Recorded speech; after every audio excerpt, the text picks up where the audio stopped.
we're going to go over to the New South Wales Parliament House because today 15 MPs called for the inquiry into legislation to decriminalise abortion to be extended after over 13,000 submissions were made by the public in just a matter of days.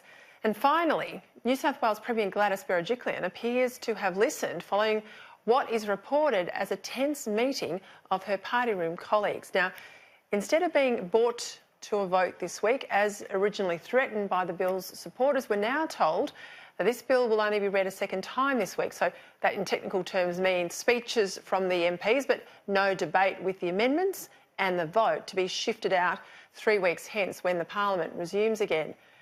Now, it should not have come to this, but it has. For a government on a wafer-thin majority, the anger in the community has clearly focused the minds of the front bench today, and indeed the Premier. As I suspect, so did the Galaxy polling I reported last night, polling that showed an unprecedented 80% opposition to abortions based on sex selection, with almost 70% of New South Wales voters polled left and right also against late-term abortions. So where to now, and how does the Premier regain control of her government MPs, two-thirds of which opposed this legislation as drafted in the lower house? And also, how does the Berejiklian government regain the political agenda? Joining me live from the State Parliament now is New South Wales Liberal MP, member for Mulgoa, Tanya Davies. Tanya, thank you very much for your time tonight. Thanks, Peter. It's good to be with you. All right, give us some insight to how this issue was debated. I know you'll give me the usual line that you don't discuss the party room, but give me a sense of the strength of feeling that you and your colleagues had and what sort of reception you got from the Premier when you said that you must listen to the community here. Well, I've already come out on the public record to indicate that I have been relaying the widespread community concern directly to the Premier for over 2 weeks now. As this reality of what's in this bill is beginning to hit in the homes of our communities across this state, more and more people are beginning to also voice their concerns. So what we have seen, particularly since the Premier has returned from her overseas trip, what we're seeing is a growing awareness and therefore growing outrage around the content of this bill and a growing demand that it is addressed properly.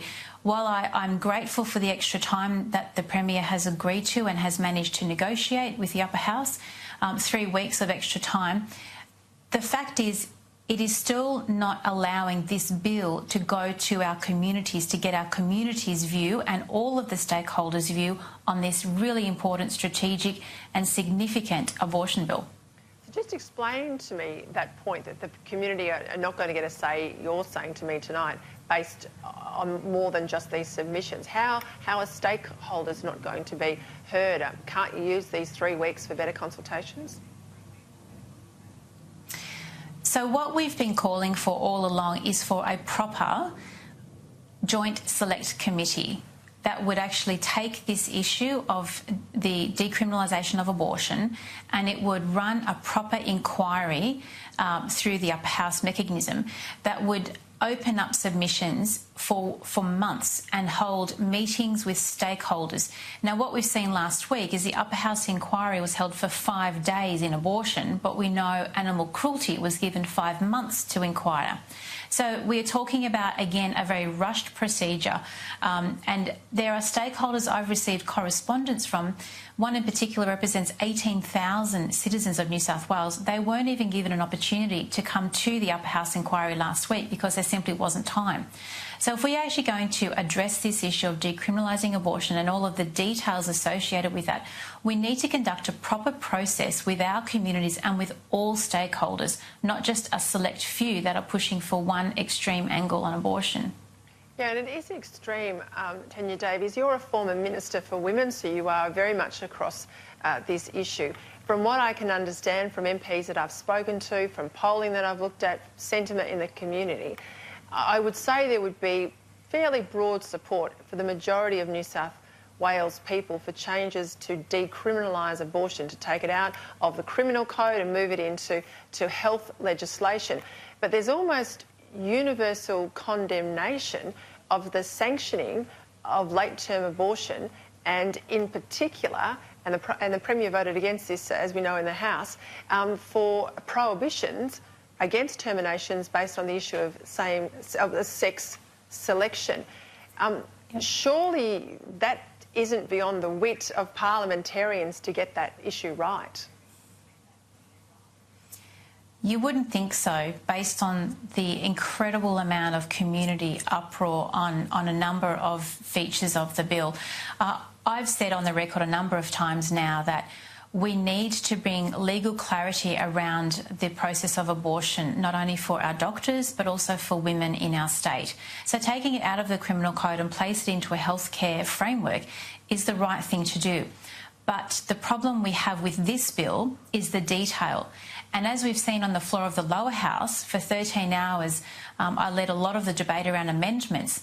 The fact that the proponents of the bill were handwriting amendments on the floor of the House during the debate demonstrates that this bill is flawed from the beginning. And therefore, what we're trying to do through the parliamentary process now is amend and adjust and reword an already flawed bill. The best thing for such a significant piece of legislation that has incredible impact across our communities, that's a sensitive and difficult and complex topic, is to begin the process properly from day one, from the get-go. As it stands, if the upper house do not accept changes to banning same-sex abortion, gender abortion, if they do not accept that amendment from day one of this piece of legislation passing, abortion based on the sex of the child will be legal. That's just one serious, grotesque feature of this bill, and there are a number of them that we need to get right. Look, if this was legislation for anything else that sits on the government's agenda, you know, to build a road, to change water rules, you know, even programming curriculum for the schools, there would be healthy debate. And if the bill was in this bad a shape in the parliament, it would be pulled, it would be sent back down to the drafters, the minister would get a flea in their ear, and they would be told to do better before it came back with plenty of consultation. But because no one really owns this bill other than Alex Greenwich and this cabal of people who would appear in your own party and the National Party to have been meeting in secret to generate this legislation, and aided and abetted by the Premier, I might say, who has cleared the decks for it to have priority, this is allowed to limp on. When I agree with you, Tanya, it is some of the worst legislation, most poorly drafted legislation I have ever seen. Now, this is what the Premier had to say today against the claim that there hasn't been enough time for debate. One observation I make is that I've been in Parliament nearly 17 years and I can't remember a bill having so much debate in the lower house. The hours spent, the number of speakers, I can't remember anything taking so long in my 17 years in Parliament. Well, it's nothing compared to the bills I've seen in the federal parliament, particularly Mabo and Wick, that went on and on for weeks and weeks on end. Is that a fair comment from the Premier? Have you had enough time? No, and look, and I'm working very hard with the Premier to try and bring some rational and some humane framework to the bill that is before us now. But the point that I continue to make across our communities to the Premier and the Deputy Premier, he is the leader of the Nationals on this, and the Nationals are under serious threat based on how they voted in the lower house on this bill. I'm calling on both of them to allow a proper process that engages with our communities. It's not enough for this issue, a serious issue of life and death, of abortion, which is highly sensitive and complex, simply to be debated amongst members of Parliament. If that's, and I mean, frankly, I think that's offensive to our communities on something so significant. And I continue to echo, I continue to ask and to urge the Premier and the Deputy Premier, look at what the community is saying. Look at the vast number of submissions, those that couldn't even get a submission. Look at the avalanche of emails, of phone calls, of text messages, of letters pouring in, petitions. You wait till you see the petition come into the Parliament tomorrow on this issue. Our community want to be heard. They want to have a say in this significant legislation. And I'm asking the Premier and the Deputy Premier to allow the community to have that say by instituting a proper joint select committee of both members of the House that will actually thoroughly investigate this issue and give it the dignity that such a topic deserves. Well, you're absolutely right. A lot of the exceptions, what people say are exceptions, it will never happen in this legislation, have become certainly at increased levels occurring in Victoria following similar passages of legislation like this not so long ago. So I think you're very right, Tanya Davies, to be as concerned as you are. I'll stay close to this issue and I'll speak to you again when you've got a little bit more to tell us.